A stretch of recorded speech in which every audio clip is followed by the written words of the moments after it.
भारतीय मानक ब्यूरो उत्तर क्षेत्रीय कार्यालय चंडीगढ़ द्वारा विश्व मानक दिवस मनाया गया। इस अवसर पर बेहतर विश्व के लिए साझा दृष्टिकोण, सतत विकास लक्ष्यों के किए मानक विषय पर एक कार्यक्रम का आयोजन किया गया। यह विषय सामूहिक रूप से अंतर्राष्ट्रीय मानकीकरण संस्था ISO, अंतर्राष्ट्रीय वैद्युत तकनीकी आयोग IEC और अंतर्राष्ट्रीय दूरसंचार संघ ITU द्वारा चुना जाता है। कार्यक्रम में सतत विकास लक्ष्य 3 पर विशेष ध्यान दिया गया, जो सभी उम्र के लोगों के लिए अच्छा स्वास्थ्य और कल्याण सुनिश्चित करने पर केंद्रित है। इस कार्यक्रम का उद्घाटन करते हुए डॉक्टर सोनिया त्रिखा, महानिदेशक स्वास्थ्य सेवाएं हरियाणा ने बताया कि राष्ट्रीय और वैश्विक स्वास्थ्य जोखिमों को कम करने एवं विकासशील देशों की क्षमता को मजबूत करने में मानक महत्वपूर्ण भूमिका निभाते हैं। इसके साथ ही उन्होंने इन मानकों को बनाने और बढ़ावा देने में BIS द्वारा किए गए प्रयासों की सराहना की। बहुत ही पॉजिटिव जर्नी रही है अभी तक और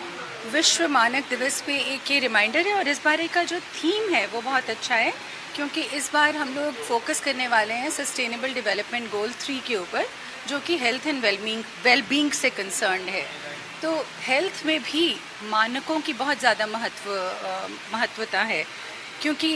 इनफैक्ट अभी तो आप सबने शायद सुना होगा कि हॉस्पिटल्स को भी एक बेसिक जो बेंचमार्क्स हैं और स्टैंडर्ड्स हैं अपनी केयर को उनके मुताबिक देना होता है। तो कुछ इंटरनेशनल स्टैंडर्ड्स हैं और कुछ नेशनल बॉडीज़ हैं जो कि उन इंटरनेशनल स्टैंडर्ड्स के द्वारा चिन्हित की गई हैं कि वो भी सेम इंटरनेशनल क्वालिटी को फॉलो करते हैं, स्टैंडर्ड्स को, जिसमें कि भारत सरकार के द्वारा जो एक प्रोग्राम चालू हुआ था जिसको कि नेशनल क्वालिटी एश्योरेंस प्रोग्राम बोलते हैं, ऐसे ही इंडिया में क्वालिटी काउंसिल ऑफ इंडिया के द्वारा जो NABH, जिसको national accreditation board for hospitals and health care organisations कहते हैं, तो एक तो ये हो गया, क्योंकि हम अब केयर को भी हॉस्पिटल में जो पेशेंट को केयर मिलती है ना, उसको भी हम मापदंडों के द्वारा तोल रहे हैं। उसके अलावा जो हमारे ऑनरेबल प्राइम मिनिस्टर ने हमेशा कहा है कि मेक इन इंडिया के ऊपर फोकस करें, तो जो भी इक्विपमेंट जो हम पहले यहाँ पर नहीं खरीद पाते थे, बहुत महंगी हमें बाहर से मिलती थी, वो अब हमारे देश में बनने लगी है। पर क्या वो इक्विपमेंट बेसिक बेंचमार्क्स के उस पर माप पे आ रही है या नहीं, उसके लिए भी मापदंडों की ज़रूरत है। तो इसलिए विश्व मानक दिवस पर हम एक अपने आप को याद दिलाते हैं कि हमें हर एक as customer as well as provider उन मापदंडों को ध्यान में रखना चाहिए और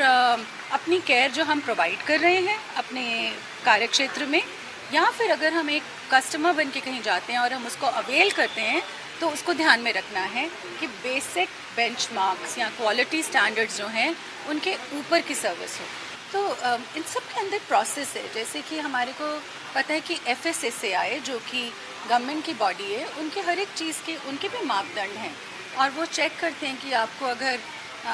एक छोटा सा एग्जांपल जो मुझे याद आ रहा है कि आपको फूड फोर्टिफिकेशन करनी है, तो उस फूड फोर्टिफिकेशन में आटे के अंदर कितनी मात्रा में आयरन होगा, कितनी मात्रा में विटामिन B12 होगा, कितनी मात्रा में फॉलिक एसिड होगा, वो भी एक मापदंडों की चीज़ है। अदरवाइज जो एक इम्प्लीमेंटेशन, एक कोई एक्ट बनता है, फिर उस एक्ट के अंडर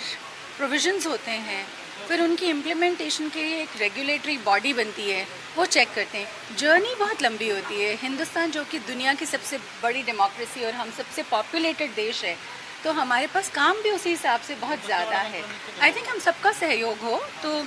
पहले से काफ़ी अच्छा है और अच्छा होने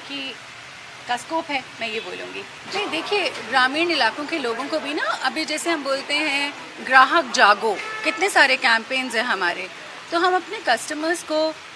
चाहे वो टेलीविज़न है, रेडियो है, सोशल मीडिया है, सबके माध्यमों से जागरूक कर रहे हैं कि ये जो भी चीज़ वो ख़रीदें वो चेक करें कि क्या वो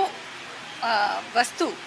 एक मापदंड के अनुसार है या नहीं है, क्या उसके ऊपर कोई मोहर लगी है BIS की फॉर एग्जांपल, या कुछ और स्टैंडर्ड्स होते हैं ISI मार्क, है ना, और इस तरह के क्वालिटी बेंचमार्क्स अगर हैं तो वो एक लेवल निश्चिंतता का उनके अंदर आ जाता है कि ये चीज़ जो मैं ख़रीद रहा हूँ ये अच्छी नहीं करना चाहिए ना।